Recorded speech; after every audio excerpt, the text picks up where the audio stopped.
चंद्रपूर जिल्ह्यातील सिंदेवाही तालुक्यातील वाकल येथील नदीत बुडालेला बबलू रामभाऊ मांदाळे याचा 3 दिवसानंतर मूळ तालुक्यातील भारदुनी नदीत मृतदेह मिळाले आहे। शेवटी नातलगांच्या शोध मोहिमेला यश आले आहे।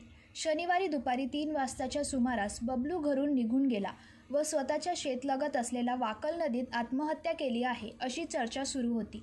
त्यामुळे नातलगांनी त्याचा शोध शनिवारी सगळीकडेच घेतला होता, परंतु तो न मिळाल्याने काल रविवारी सिंदेवाही पोलीस स्टेशन येथे तक्रार दाखल केली होती।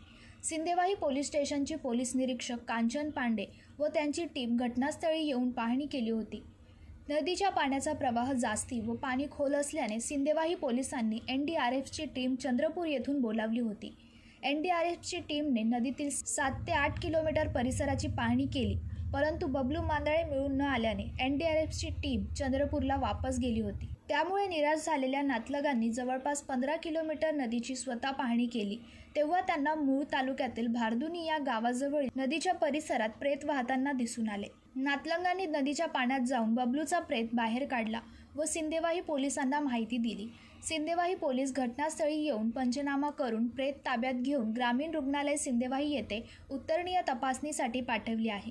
बबलू रामभाऊ मांदाळे यांच्यावर 70,000 रुपये कर्ज असल्याने आत्महत्या केल्याचे बोलले जात आहे। अधिक तपास सिंदेवाही पोलीस करीत आहेत। मिथुन मेश्राम, जनशक्ती, चंद्रपूर।